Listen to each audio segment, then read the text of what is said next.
여야 뉴스와의 정면 승부. 네, YTN 라디오 이재윤의 뉴스 정면 승부 2부 시작합니다. 월요일 이 시간에는 여야 의원 두 분 모시고 정치 현안에 대한 의견 듣는 순서죠. 여도 정면 승부 순서 마련되어 있는데요.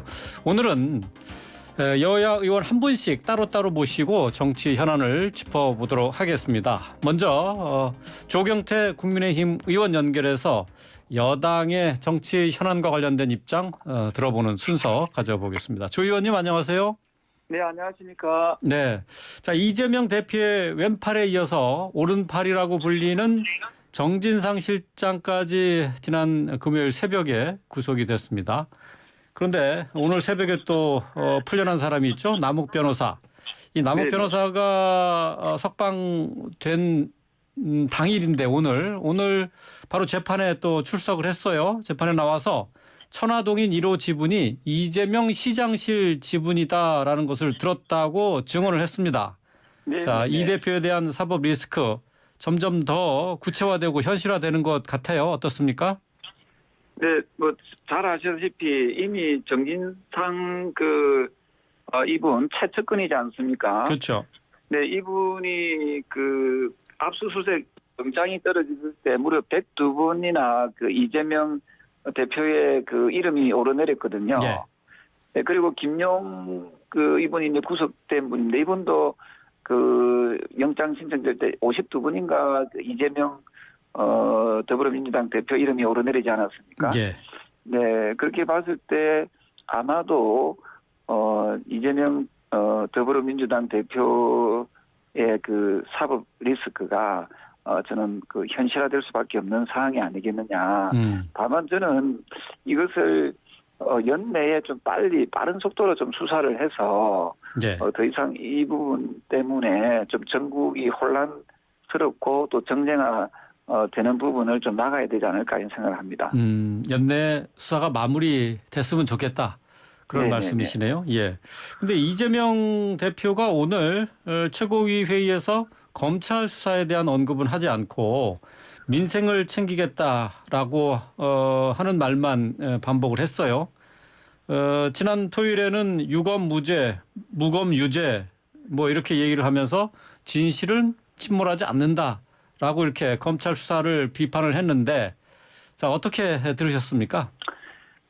글쎄요, 이재명 당대표는 본인이 스스로가 사탕 한 개도 받은 적이 없다라고 했지 않습니까? 그렇죠. 그렇다면 사탕 한 개도 받지 않은 사람의 죄를 어떻게 묻겠습니까? 그래서 저는 당당하게 저는 수사에 임해야 된다고 보고 있고요. 네. 저는 수사에 저는 어떠한 성역도 있어서는 안 된다고 생각을 합니다. 그리고 저는 지금 대장동 사건뿐만 아니라 성남 FC 후원금 사건도 있고 또 쌍방울 또 사건도 있지 않습니까? 네. 이런 여러 가지 좀 사건에 좀 연루되어 있기 때문에 저는 지금 야당의 이재명 리스크가 야당 붕괴의 리스크로 좀 이어지지 않을까 하는 그런 부분이 있거든요. 따라서 예, 저는 예. 정말 이재명 더불어민주당 당대표가 역사와 전통을 자랑하는 민주당의 또 당원이라고 하면 네. 저는 이쯤에서 지난번에 민주당의 전 의원님도 말씀하시다시피 저는 사법 리스크에 대해서 본인이 좀 이렇게 해결될 때까지 저는 내려오는 것이 좀 좋을 것 같고요. 예. 민주당의 입장에서는 좀 대안 세력을 빨리 찾는 것이 저는 좋을 것 같다. 예. 당대표 자리를 내려놓는 게 어떻겠느냐. 이재명 대표의 사법 리스크가 야당의 붕괴 리스크로 이어지지 않겠느냐. 그렇게 이제 우려를 하셨는데, 근데 이제 당 내에서도 이제 서로 이제 좀 다른 목소리가 조금씩 나오고 있어요. 조응천 의원 같은 경우 이재명 대표가 유감을 표할 때가 됐다라고 얘기를 했고, 박용진 의원도 방탄 논란이 일고 있는 당원 80조 이 부분을 언급하기도 했습니까? 언급하기도 네. 했습니다. 민주당 내에서 이런 식으로 이재명 대표를 엄호하기보다는 다른 목소리가 나올 가능성이 좀 더 높아졌다 이렇게 보시는 건가요? 네, 저는 뭐 이게 계속 그 갈등이 유발되고 저 내용이 짙어지게 되면은 그 야당의 어떤 그런 그 어떤 붕괴의 위험성이 높아질 수 있다라고 생각하거든요. 네. 저는 뭐 야당이 뭐 그렇게 허무하게 붕괴되는 것은 그 민주주의 정치 발전에 저는 크게 좋지 않다 이렇게 보고 있습니다. 네. 따라서 저는 그 역사와 전통을 자랑하는 민주당이 저는 그 리스크를 함께 동반으로 침몰하기보다는 저는 그 부분에 대한 그 어떤 그 이재명 대표 더불어민주당 대표의 그 결단의 시간이 지금 다가오고 있는 거 아닌가 이런 생각을 합니다. 네. 자, 이번에는 지난 토요일에 있었던 지금 윤석열 대통령 퇴진 요구하는 집회 관련된 얘기를 좀 해보도록 하겠습니다. 이 퇴진 집회에 민주당 의원 6명이 참석했어요. 무소속의 민영배 의원까지 해서 민주당 성향의 의원 7명이 참석한 건데, 자, 이 자리에서 야권 인사들에 대한 검찰 수사를 거론하면서 인간 사냥을 멈추라고 외치기도 했습니다.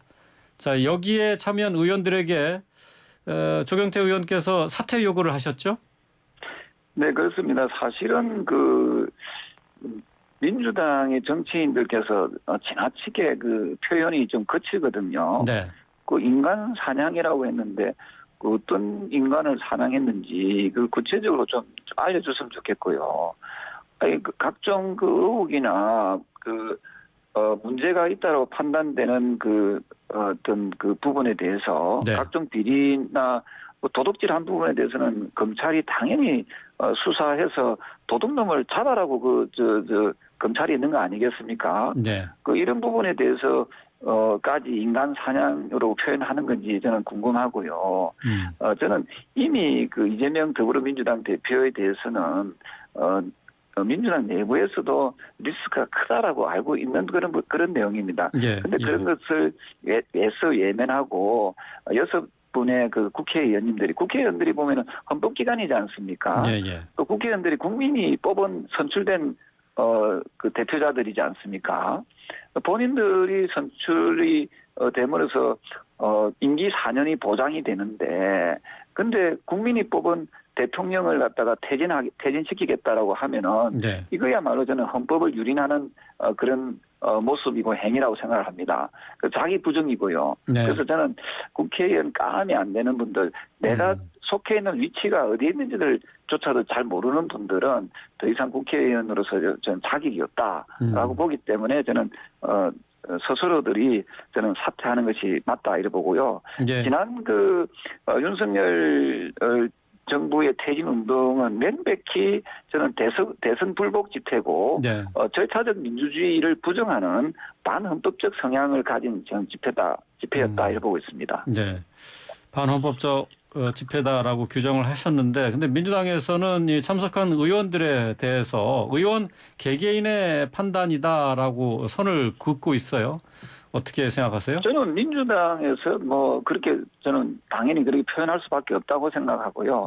다만 그 자리에 참석했던 의원들이 그 헌법기관으로서의 그런 능력과 자질을 갖추지 못했다라고 생각을 하거든요. 그래서 저는 그 6분의 의원님들께서는 저는 그 의원직을 사퇴하고 그 집회에 그냥 평시민으로서 그 집회에 참석 하든지 그렇게 했으면 좋겠어요. 그래서 국회의원 신분을 가지고 집회에 그 정권 퇴진 운동에 참석한 것은 대단히 유감스러운 일이다 이렇게 봅니다. 알겠습니다. 자, 윤석열 대통령이 용산 시대를 열면서 새롭게 도입한 게 출근길 기자들과의 문답인데요. 이게 오늘 중단이 됐습니다. 당분간 재개될 가능성은 없어 보이는데, 자, 이 최근에 지난 금요일에 발생한 일이었죠. MBC 기자와 대통령실 비서관과의 언쟁이 발단이 된 것 같은데, 여기에 대해서 홍준표 대구시장이 출근길 문답의 잠정 중단을 잘한 결정이다라고 했네요. 조 의원님은 어떻게 생각하세요?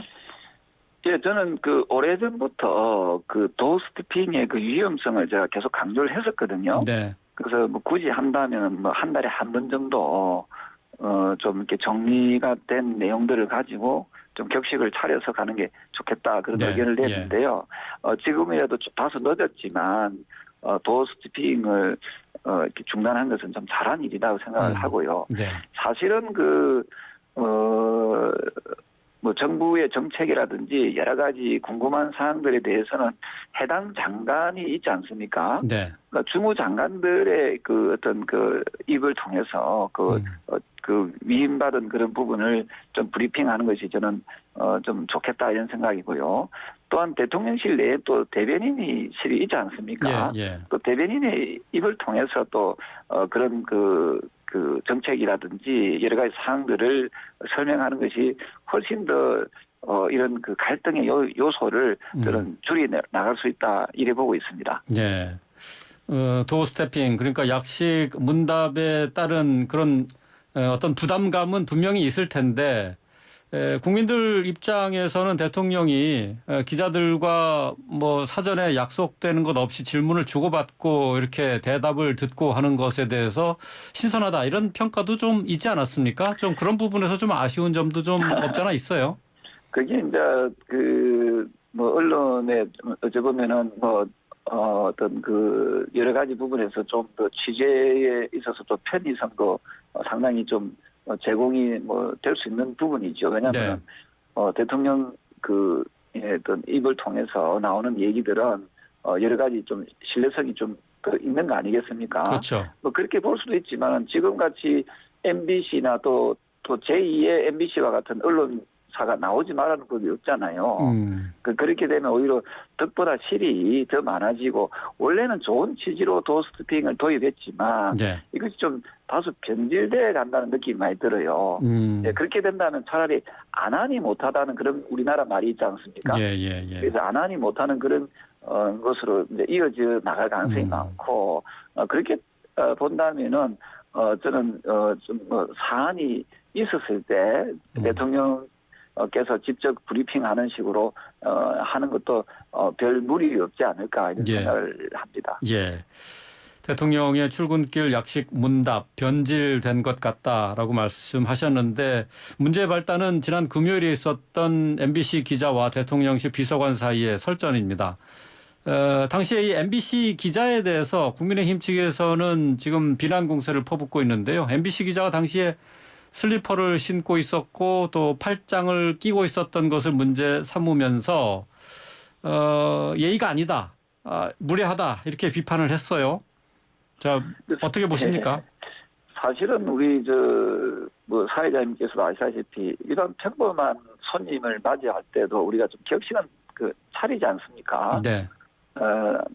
뭐 저는 뭐 대통령이라는 신분을 떠나서 도스태핑이라든지 뭐 어떤 질문을 하기 위한 그런 자리라면은 슬리퍼는 좀 심하다 생각을 합니다. 네. 그리고 또 팔짱을 끼고 하는 모습들이 과연 이게 좀 정당한 모습인가라는 생각을 하거든요. 그래서 뭐 저는 이런 판단은 저는 우리 청취자 여러분께서 국민 여러분께서 판단하시겠지만 네. 그 MBC 기자의 모습이 저는 좋아 보이지는 않은 모습이다 이렇게 봅니다. 어쨌든 뭐 이 MBC 기자 사태를 계기로 해서 출근길 문답이 지금 잠정 중단이 된 상황인데 이런 사태에 대해서 유승민 전 의원 같은 경우 윤 대통령이 말 실수는 깨끗하게 사과하고 지나갔으면 될 일 아니었겠느냐 하면서 왜 자꾸 논란을 키워가는 건지 안타깝다 이렇게 얘기를 했습니다. 어떻게 생각하세요? 글쎄요, 저는 뭐 유승민 전 의원께서 하시는 말씀들이 진짜 당과 대통령을 위한 애정이 담긴 그런 표현이고 말이라면은 이게 좀 받아들이고 싶은데 네. 초지일간 계속 비판을 위한 비판을 해왔기 때문에 조금 좀 받아들이기가 좀 어려운 부분이고 또 어쩌면 여론에 편성해서 자기 정치를 하고 있지 않느냐 하는 그런 경향들을 많이 보고 있거든요. 예. 우리가 학교를 치면은 학교 선생님이 어떤 사랑의 매를 가지고 사랑의 매와 또 감정이 섞인 매가 분간이 되지 않습니까? 예, 예. 사랑의 매는 사실은 애정이 담긴 매고 또 그냥 감정이 담긴 또 매는 또 상당히 거칠고 또 조금 좀 그렇다라고 봅니다. 그래서 유승민 전 의원이 우리 그 국민의힘의 당원이고 또 과거에 또 대통령 후보까지 또 경선에 참여했던 분이라면은 예. 조금 더 어떤 말씀을 하심에 있어서 좀 더 그 신중하게 했으면 좋을 것 같고요. 그러면은 이렇습니다. 그 유승민 전 의원이 대통령실 또는 대통령에 대해서 비판을 하신다면은 네. MBC에 보여준 모습들 예, 예. 사실 우리 대통령이 해외에 나갔을 경우에는 일종의 국가대표로서 나가신 거 아닙니까? 그죠? 나간 그렇죠. 건데. 예. 그런데 상대국에다가 우리 대통령의 뭐 다소 좀 그런 표현들을 꼬질러 바시듯이 백악관에다가 예, 예. 우리 대통령이 이런 비속어를 썼는데 어떻게 생각하냐 이런 모습들이 과연 국익에 좀 반하는 그런 모습들이거든요. 예, 예. 그런 모습들에 대해서는 왜 지적을 하지 않는지 그래서 좀 균형 잡힌 그런 어떤 비판을 좀 했으면 좋겠다라는 생각이고요. 그리고 예. 유승민 전 의원이 제 기억으로는 그런 부분에서 좀 최근 윤석열 정부 탄생 이후에 좀 부족하지 않았나 이렇게 봅니다. 예. 균형 잡힌 비판을 했으면 좋겠는데 그렇지 않다라고 말씀을 하셨어요. 자기 정치를 하고 있다라는 점도 지적을 하셨는데 근데 유승민 의원이 계속 이렇게 당과 결이 다른 말을 계속 하고 있는 행보 이건 뭐 어떤 목적이 있다고 보세요? 자기 정치라고 뭐 지적을 하셨는데 어떤 뭐 글쎄요, 목표를 갖고 있다고 생각하십니까? 유승민 전 의원이 그 과거에도 보면은 박근혜 대통령 탄핵에도 상당히 그 중심에 섰던 인물이지 않습니까? 네. 그래서 뭐 대구 경북에 가면은 뭐 배신의 정치 뭐 이런 표현들도 많이 쓰던데요. 네네. 그래서 저는 그게 뭐 좀 이렇게 좋은 글씨처럼 새겨져 있는 상황에서 또 윤석열 정부 윤석열 대통령을 향해서 마구잡이식으로 비판한다는 느낌을 우리 당원들이 느낀다면은 예, 예. 그것은 한 번쯤은 조금 그 자기 성찰이 필요하지 않을까라는 네. 생각을 합니다. 자기 성찰이 필요하다. 지금 그 유승민 전 의원 같은 경우에 그 이재명 지금 더불어민주당 당 대표의 그 어떤 사법 리스크라든지 이런 부분에 대해서도 조금 언급을 하시면서 네. 좀 하면 좋을 텐데 자꾸 우리 쪽에만 비판하는 목소리로 들리니까 좀 뭐 상당히 저는 좀 유감스러운 부분이 아닌가 이런 생각합니다. 예, 알겠습니다. 뭐 당내에서 글쎄 유승민 전 의원에 대해서 좀 뭐 불편하실 것 같긴 해요. 여러 가지로 국민의힘을 공격하는 말들을 많이 해서. 자, 이번에는 장경태 의원의 최근의 발언 관련된 얘기를 좀 해보도록 하겠습니다. 뭐 빈곤 포르노라는 발언 지난 한 주 동안 시끄러웠는데 이번에는 조명 사용 의혹을 제기를 했어요. 김건희 여사를 향해서. 자, 김 여사가 심장병 어린이를 만났을 때 조명을 사용해서 사진을 찍었다라고 주장을 한 건데 자, 대통령실에서는 장 의원에 대해서 법적 조치를 검토한다고 했네요. 어떻게 보십니까? 그래서 저는 우리 국회의원들이 보면은 좀 국익이 뭔지를 잘 모르는 의원들이 많이 있는 것 같아요. 네. 그래서 저는 국회의원 까면 안 되는 분들이 좀 많다고 저는 생각하기 때문에 비례대표 의석수를 줄이고 국회의원 수를 좀 줄이자 하는 그런 얘기를 했는데요. 저는 대통령이나 그 영부인이나 해외 순방을 하게 되게 되면은 이분들은 국가대표로서 뛰는 거거든요. 태극 마크를 달고 뛴다고 보시면 됩니다. 지금 최근에 지금 월드컵 경기를 하고 있지 않습니까? 그럼 우리 선수가 다소 부족하고 조금 모자라더라도 마음에 안 들더라도 우리 선수잖아요. 우리 국가대표고 우리 대한민국이고 그러면은 우리 선수를 더 격려하고 힘을 용기를 줘야 된다고 보거든요. 그래서 이런 점에서 여야 지금 우리 여당입니다만은 어쨌든 야당의 좀 정치인이든 여당의 정치인이든 어떤 해외에 나가서 대표 선수로 뛰는 경우에 대해서는 한마음 한뜻으로 응원해야 된다. 라고 생각을 합니다. 그런 예, 점에서 저는 국회의원들이 정말 못나도 참 못났다. 예, 그 우리나라 대통령 또는 영부인을 험짓 잡아가지고 과연 국익에 무슨 도움이 되는지 가슴에 손을 얹고 스스로들 한번 좀 물어보길 바랍니다. 예, 정상 외교에 있어서 국익을 생각을 해야 될 텐데 그런 것은 염두에 두지 않는 국회의원이 까면 안 된다. 국회의원 수를 좀 줄여야 되겠다. 그런 말씀. 국회의원 선수할 때 그 국익을 위한다는 말이 나오거든요. 아, 그래요? 한번 제가 한번 그 선서문을 제가 정확하게 다음에 한번 한번 그것도 한번 좀 같이 한번 점검해 보고요. 어쨌든 우리는 헌법 정신에 입각해서 국익을 최우선시 해야 되는 것이 너무도 당연한 의무라고 저는 생각을 하거든요. 그런 점에서 의무를 다하지 않는 국회의원들이 과연 국회의원으로서 자격이 있는지 저는 그런 생각이 듭니다. 예, 알겠습니다. 자, 지금 이제 국정조사 요구서 오늘 야당이 제출을 했습니다. 국정조사 요구서에 보면은 대통령실 이전이 이태원 참사 배경이다라는 지적도 들어가 있다고 하는데 지금 국민의힘에서는 당초에 국정조사를 받아들일 수 없다라고 했는데 주호영 원내대표가 예산안 처리가 된 이후에는 국정조사를 받아들일 수 있다라고 입장을 좀 바꿨어요. 어떻게 보십니까? 저는 아무리 원내대표라고 해도 어쨌든 의총에서 결정된 사안을 쉽게 바꾸서는 안 된다 보거든요. 네. 그런 점에서 그게 사실이 아니길 좀 바라고요. 그리고 지금 이태원 참사를 가지고 국정조사를 운운하는 것은요. 참으로 염치 없는 모습이라고 봅니다. 왜 그런가 하면요. 사실은 이태원 참사가 혼잡함에서 빚어진 참사지 않습니까? 근데 17년 전에 이미 일본에서는 혼잡한 그런 도로, 혼잡한 경우에 대해서 경비를 철저하게 서는 혼잡경비법이 법령이 제정이 됐어요. 개정이 됐는데 일본에서는 그래서 그 이후에 더 이상 혼잡함에 의해서 발생하는 위험성이 아주 그런 대형 참사는 일어나고 있지 않지 않습니까? 그럼 우리는 17년 동안에 우리 국회의원들은 뭘 했는지 그래서 제가 더욱 반성하고 각성하자는 알겠습니다. 조 의원님, 죄송한데 여기 시간이 지나서 여기서 좀 줄이도록 하겠습니다. 다음에 자세히 좀 더 듣도록 하죠. 오늘 말씀 고맙습니다. 네, 감사합니다. 조경태 국민의힘 의원이었습니다.